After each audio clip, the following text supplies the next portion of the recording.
So welcome to the CSP webinar on Ontario. Our presenter number 2 today is Anastasia from Niagara Falls Tourism. Anastasia, please take it away. Good morning, everybody. Thank you so much for attending this morning, this webinar. It's my great pleasure and honor to be here to talk about my beautiful destination. As we talked before, it's really hot and humid right now. So being next to the falls, feeling the mist, it's probably the best feelings ever. Okay, so let's go. I'm going to move to my slides.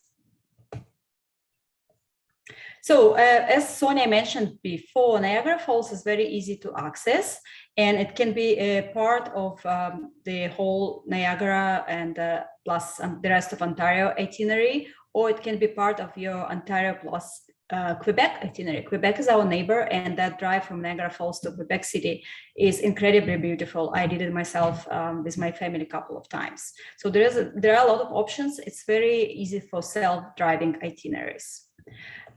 Just to remind you where we're located, we're literally on the border of the United States. We can see Niagara Falls, New York, on the other side of the falls. We're about hour and a half transfer time from Toronto, from Pearson Airport. There's another airport, Hamilton Airport, halfway from Toronto to Niagara Falls. And on US side, there's a Buffalo Niagara International Airport, which makes it easy for us to welcome guests from United States or guests arriving through United States. Your safety of your guests and safety of our staff is right now the priority. So all our businesses following strict protocol for the cleaning procedures, wearing mask indoors, wearing mask outdoors where the social distancing is not possible. So everybody is being very careful and very cautious to make sure that everybody is healthy and enjoying their vacation in Niagara Falls. When people arrive to Niagara Falls, we do have a great transportation option inside of Niagara Falls, which is indeed very walkable, but sometimes people would like to ride the bus. And we have a BGO bus system, which is the system of 3 lines. They are interconnected, and it's the same pass, which is available for 1 day or 2 days, and people can use this pass to ride the bus as many times as they want to get pretty much everywhere in Niagara Falls for attractions, restaurants, hotels, and go as far as to the Botanical Garden on the Niagara Parkway.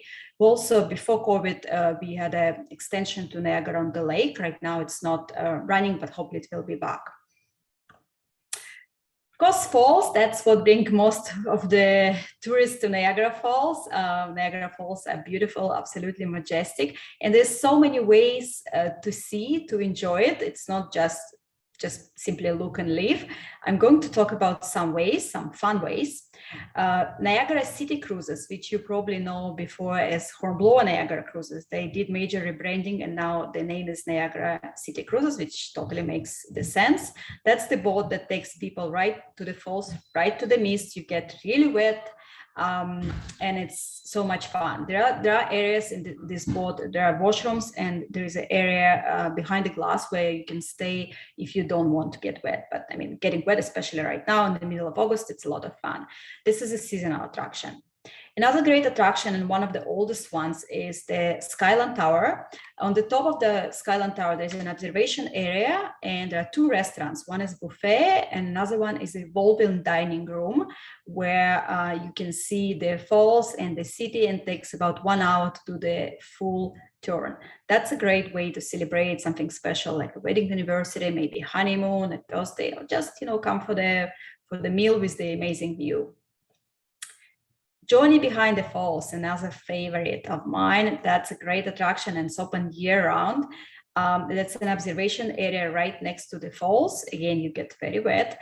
And there are 2 more tunnels where you can see literally behind the falls, all the massive amount of water running down.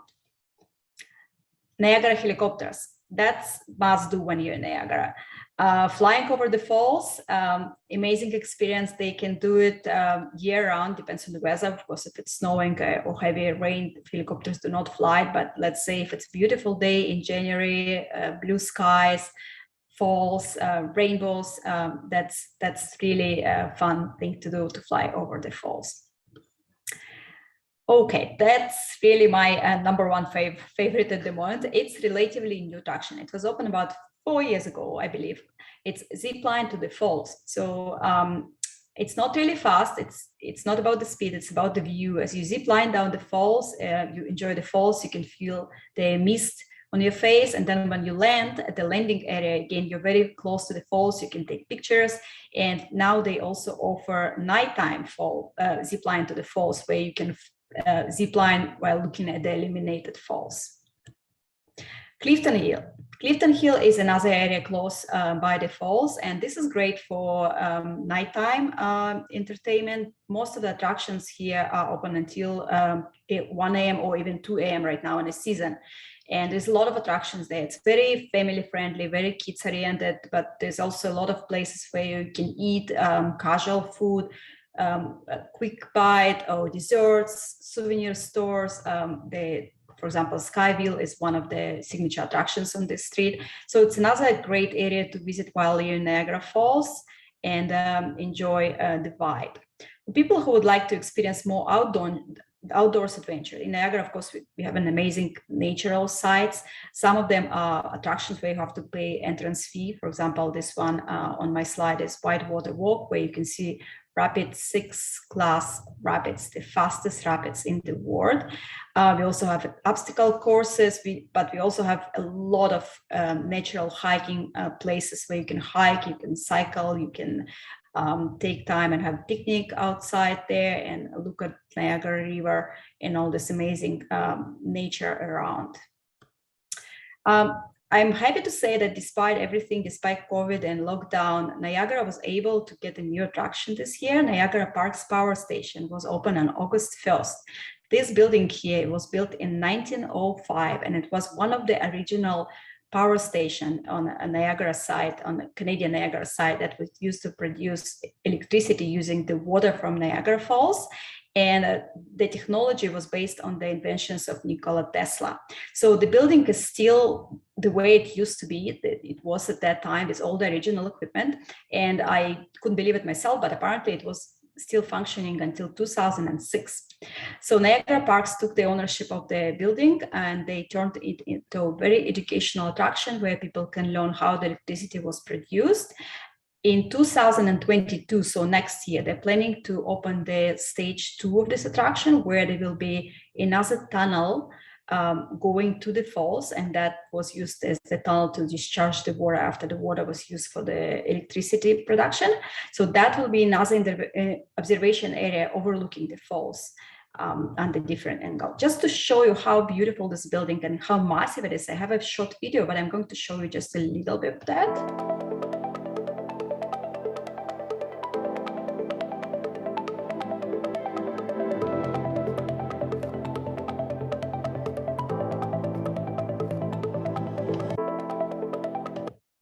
So you will need to visit Niagara Falls to learn more about the building.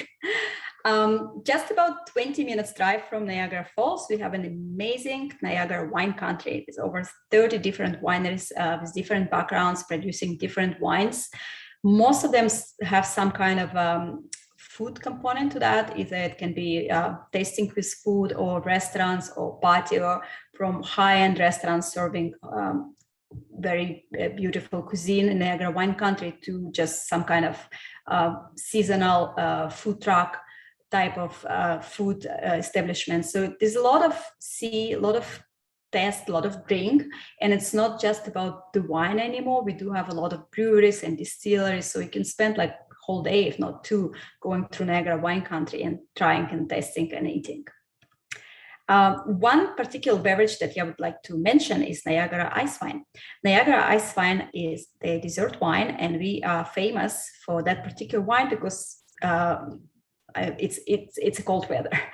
Originally, ice wine was invented in Austria, in Germany, and then, but here in Canada, we're lucky we have cold weather every year, so we can produce this consistently. It's made from the frozen grapes. As you can see on this picture, I think this picture was taken in January. The grapes are left on the wine until it's really cold, has to be at least -8 for at least 3 days. Then they harvest the grapes in the middle of the night while they're still frozen and press them. So whatever is left in those grapes, a very small amount of juice is very high in sugar. And that's why this wine is so sweet. There's no sugar added to that. It's just the natural way, the gift of nature to Niagara region. So this wine is very delicious on its own, dessert wine, or you can pair it, for example, with blue cheese, the way French do it, or you can pour it on the top of your ice cream. It's very delicious as well. Winter, speaking of winter. So winter in Niagara Falls is very beautiful and very unique. On those pictures, you can see that Niagara Falls are illuminated in different colors. That happens year round. But in winter time, we have Winter Festival of Lights. This is our signature event, and it happens from approximately middle of November, usually until the end of January. But next year in 2022, it will go until almost the end of February. During this time, the entire Niagara Falls is illuminated in different colors, light display, interactive light activities, illumination on the falls. Before COVID, we also used to have fireworks over the falls, and I hope very much that it will be back this year. It's a great time to visit Niagara Falls. It's really magical. Here's some pictures from the winter. As you can see, it looks totally different from the summertime, and it looks to me like a winter wonderland with all the mist frozen around the falls. For the accommodation, we do have different type of hotels in Niagara Falls, probably Falls View hotels. As you can see on those pictures, the most popular and famous one. You can see falls right in front of your window. But for travelers on budget, we also have 3-star hotels, city view hotels, bed and breakfast, R&B, and camp parks. So this was my short presentation about Niagara Falls. There's so much more that I would like to share with you. So I hope you will be able to visit Niagara Falls. And if you do, please email me, let me know that you're coming, and I will do my best to showcase my destination to you. Thank you so much.